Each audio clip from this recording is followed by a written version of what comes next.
obviously the news in the morning coming out that James Franklin and Virginia Tech are in early discussions with or in early talks together. If you've been following the work of Evan and others on vtscoop.com, obviously you've been well prepared and ahead of this. It's funny because obviously as things start shifting and timelines keep going and dragging on, people get rightfully a little tight, a little tense. Getting calls yesterday. I know some people saw I was on the beach, like, "Where's Colby? Where's Colby?"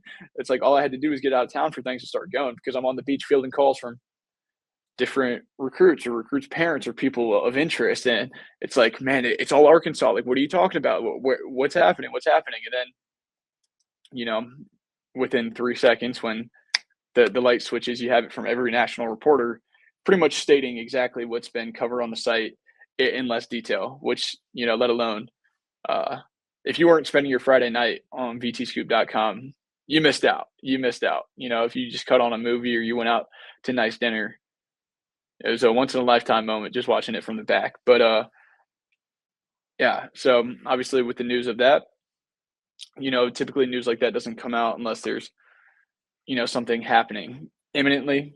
And I know I've said that and come on the show, and people in my circle is like, all right, look, we're gonna have to ban that word imminently from being used pretty soon for the way it's already been thrown out there. But a lot of positive signs obviously working for Virginia Tech and James Franklin.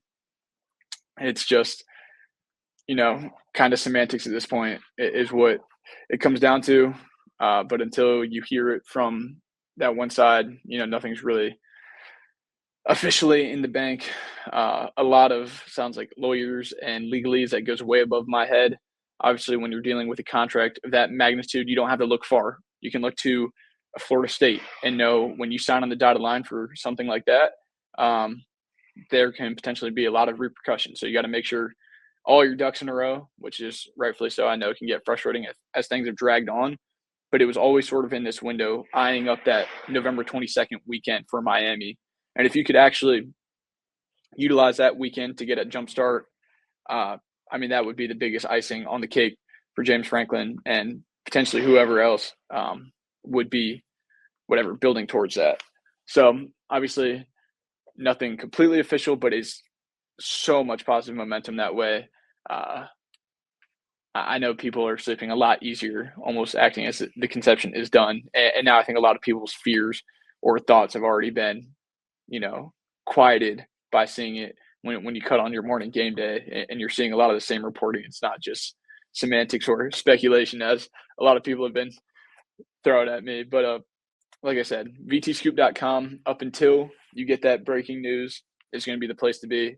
After you get that breaking news, there's going to be so much coming out, so much content coming out, staffing, high school signing day, transfer portal. There's going to be absolutely no better place to be than vtscoop.com as this all unfolds.